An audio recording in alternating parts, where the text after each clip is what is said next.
الحمد لله الحمد لله الذي أبدع الأفلاك والأرضين، والصلاة والسلام على سيد المرسلين. أما بعد، فأعوذ بالله من الشيطان الرجيم. بسم الله الرحمن الرحيم. ذلك الكتاب لا ريب فيه. صدق الله العظيم وصدق رسوله النبي الكريم، ونحن على ذلك لمن الشاہدین والشاکرین والحمد للہ رب العالمین.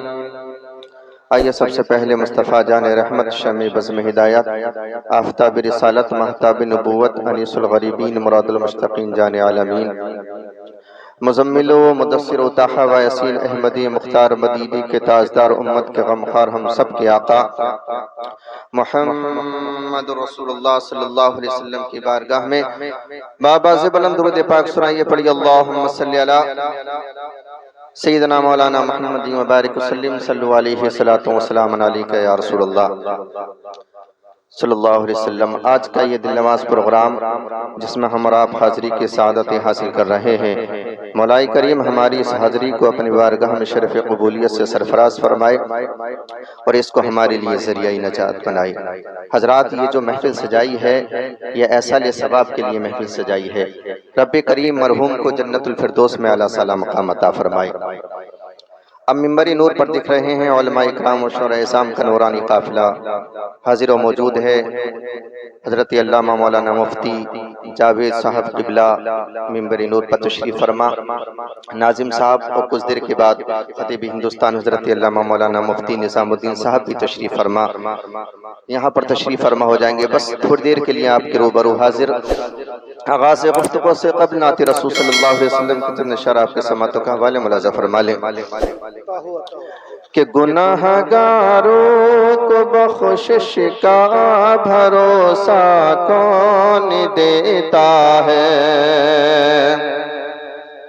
کہ گناہ گاروں کو بخشش کا بھروسہ کون دیتا ہے،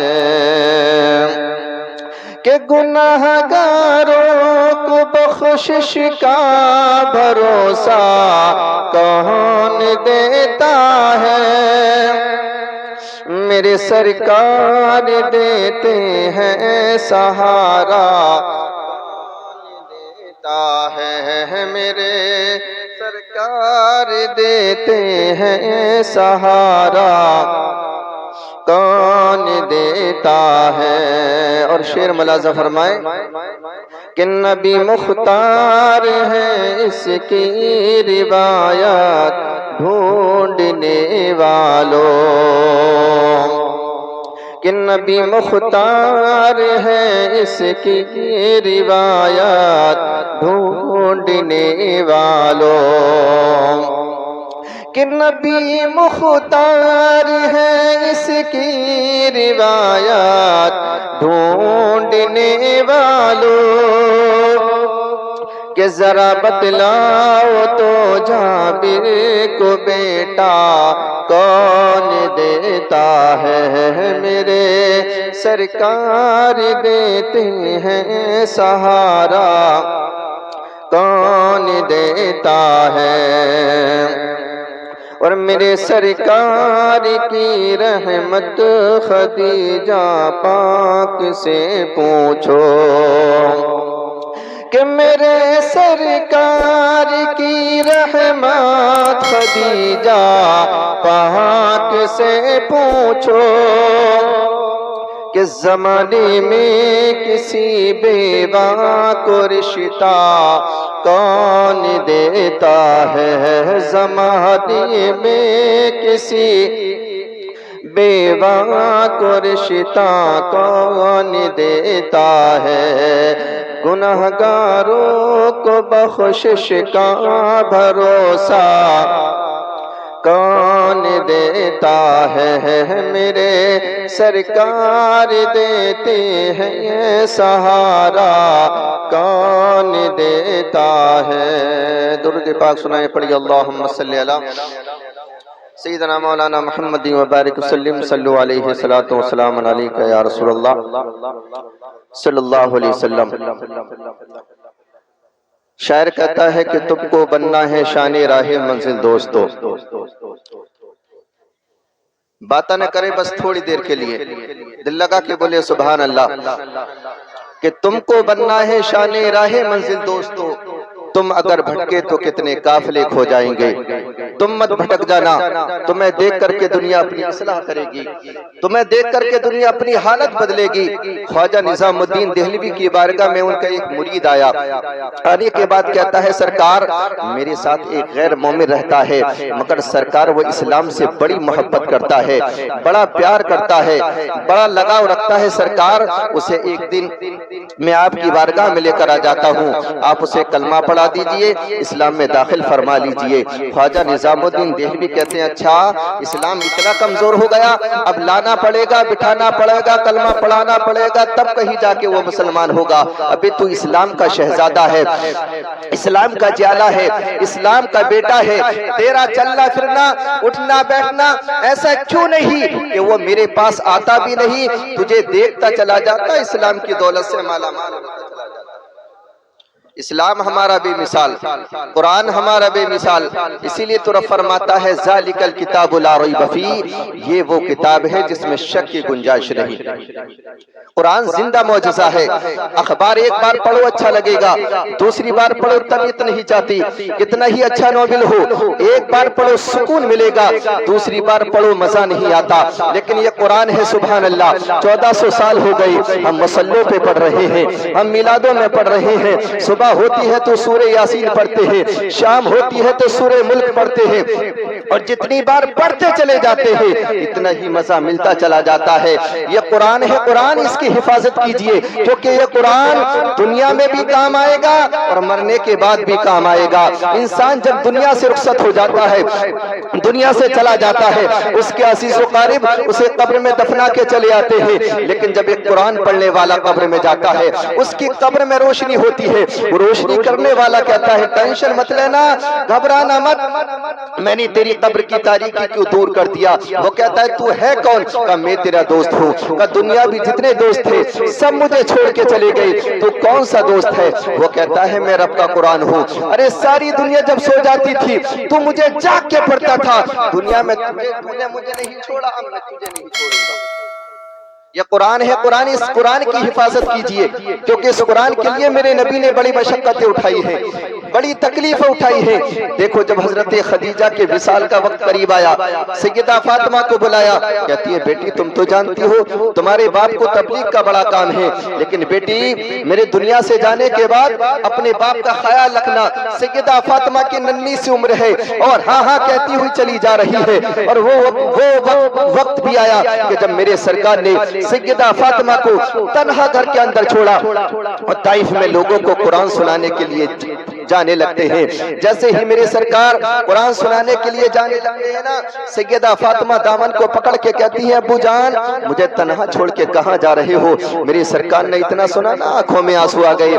میرے سرکار نے سیدہ فاطمہ کے سر پہ ہاتھ رکھ کے کہا تھا بیٹی میں تو جا رہا ہوں لیکن تیرے سر چھوڑ کے جا رہا ہوں۔ میرے سرکار نے سیدہ فاطمہ کو تنہا گھر کے اندر چھوڑا اور طائف میں لوگوں کو قرآن سنانے کے لیے پہنچ جاتے ہیں۔ جب میرے سرکار قرآن سنانا شروع کرتے ہیں نا، وہ ظالم پتھر برسانا شروع کر دیتے ہیں اور اتنے پتھر مارتے ہیں کہ میرے سرکار کا جسم خون سے لہو لہان ہو گیا، نالین مبارک بھیگ گئی، پہاڑوں کا فرشتہ آ گیا، یا رسول اللہ آپ کا یہ حال دیکھا نہیں جاتا، اگر آپ اجازت دے دے تو میں نعرہ رسالت مسلک اعلی حضرت مولانا قاری نبی حسن صاحب قبلہ، نعرہ تکبیر، نعرہ رسالت۔ درود پاک پڑھی اللہم صلی علی سیدنا مولانا محمد و بارک وسلم، صلو علیہ الصلوۃ والسلام علیک یا رسول اللہ صلی اللہ علیہ وسلم۔ میرے سرکار قرآن سناتے ہیں اور جب قرآن سنانا شروع کیے نا ان ظالموں نے پتھر برسانا شروع کر دیے اور اتنے پتھر مارے کہ میرے سرکار کا جسم خون سے لہو لہان ہو گیا، نالین مبارک بھیگ گئی، پہاڑوں کا فرشتہ آ گیا، یا رسول اللہ آپ کا یہ حال دیکھا نہیں جاتا، اگر آپ اجازت دے دیں تو میں دونوں پہاڑوں کو ملا دوں، طائف کے لوگوں کا سرما بنا دوں۔ میرے سرکار نے فرمایا فرشتے سن لے، میں دنیا میں لوگوں کو مارنا نہیں بلکہ لوگوں کو جلانے کے لیے آیا۔ ہے کیا بات ہے، بہت خوب، سبحان اللہ سرکار سبحان نے اللہ۔ قرآن سنایا، گھر واپس آتے ہیں، سیدہ فاطمہ دروازے پہ کھڑے ہو کر انتظار کر رہی ہے۔ جیسے ہی میرے سرکار دروازے پہ تشریف لائے نا، سیدہ فاطمہ چیخ کے کہتی ہیں ابو جان یہ آپ کے چہرے سے خون کیسا بہ رہا ہے، یہ خون کیسا ٹپک رہا ہے؟ سیدہ فاطمہ نے اپنے روپٹے کو لیا، سرکار کے چہرے کو صاف کیا، چٹائی کے ایک حصے کو جلایا، اس کی راکھ کو سقفوں پہ بھر دیا۔ اس کے بعد کہتی ہے ابو جان میں آپ سے کچھ سوال کرنا چاہتی ہوں۔ کہ بیٹی کرو سوال، کہ آپ خدا کے سچے رسول ہے؟ کہ ہاں میں خدا کا سچا رسول ہوں۔ کہ تمہارا قرآن سچا ہے؟ کہ ہاں ہمارا قرآن سچا ہے۔ تمہارا دین سچا ہے؟ کہ ہاں ہمارا دین بھی سچا ہے۔ کہ ابو جان یہی سوال میں رب سے کرنا چاہتی ہوں، اے پروردگار اگر تو سچا ہے، تیرا دین سچا ہے تو اتنا بتا کہ جب میرا باپ قرآن سناتا ہے تو لوگ پتھر کیوں مارتے ہیں، میرا باپ تبلیغ کرتا ہے تو لوگ گالیاں کیوں دیتے ہیں، کانٹے کیوں بچھاتے ہیں؟ میرے سرکار نے اتنا سنانا، سیدہ فاطمہ کے منہ پہ ہاتھ رکھ کے کہا تھا بیٹی رب سے شکوہ مت کرنا۔ ابو جان کیوں؟ کہ اس لیے کہ انہوں نے بھی رب سے وعدہ کیا ہے، میں نے بھی رب سے وعدہ کیا ہے۔ ابو جان کون سا وعدہ؟ کہ انہوں نے پتھر کے بدلے میں دنیا کو خریدا ہے، محمد نے پتھر کے بدلے میں جنت۔ واہ واہ بے شک، سبحان اللہ سبحان اللہ۔ قرآن سیکھیے، قرآن خود بھی قرآن سیکھیے اور بچوں کو بھی قرآن سکھائیے۔ ہمارے مفتی صاحب آپ ہی کی بستی میں لڑکوں کے ساتھ ساتھ لڑکیوں کا بھی مدرسہ چلاتے ہیں۔ بہت بڑی بات ہے یار، بہت بڑی بات ہے، اتنی محنت کرتے ہیں۔ آج تم کیا دیتے ہو نا کہ یار مولانا اتنے بیان کرتے ہیں پھر بھی ماحول میں تبدیلی نہیں آتی۔ کیسے تبدیلی آئے گی؟ تم قرآن پڑھو گے نا بچے بھی قرآن پڑھیں گے، تم نماز پڑھنے جاؤ گے بچے بھی نماز پڑھیں گے۔ سرکار فرماتے ہیں جب بچہ 7 سال کا ہو جائے نا تو کہو نماز پڑھ، 10 سال کا ہو جائے تو مار مار کے نماز پڑھواؤ۔ کیوں؟ ان علماء سے پوچھئے، نہ 7 سال کی عمر میں نماز فرض ہے، نہ 10 سال کی عمر میں نماز فرض ہے، لیکن پھر بھی میرے سرکار کیا فرما رہے ہیں؟ جب بچہ 7 سال کا ہو جائے تو کہو نماز پڑھ، 10 سال کا ہو جائے تو مار مار کے نماز پڑھواؤ۔ کیوں؟ حدیث کی شرح لکھنے والے، حدیث کو وستار سے بیان کرنے والے کہتے ہیں جب بچہ 7 سال کی عمر میں نماز پڑھے گا اور 10 سال کی عمر میں نماز چھوڑنے پر پٹے گا، اور جب اس کے اوپر نماز فرض ہو جائے گی نا تو نماز چھوڑنا تو بہت دور کی بات، تکبیر تحریمہ چھوڑنا تک۔ نماز پڑھیے، جب تم نماز پڑھو گے نا تو بچے بھی نماز پڑھیں گے، لیکن تم ہی نماز نہیں پڑھتے تو بچے کہاں سے نماز پڑھیں گے؟ اور حالات ایسے ہیں مفتی صاحب کہ جمعے کے دن بھی اگر نماز پڑھنے جاتا ہے نا تو اس ٹائم پہنچ رہا ہے جس ٹائم امام صاحب خطبے کے لیے کھڑے ہو رہے ہیں۔ جلدی جلدی وضو بنایا، 4 رکعت سنت کے لیے کھڑا ہو گیا، اور اتنی تیز تو نہیں امام بھی ہوٹل نہیں چلاتا ہوگا جتنے تیز یہ چلا رہا ہے۔ ہم نے پکڑ کے پوچھ لیا کیا پڑھ لیا؟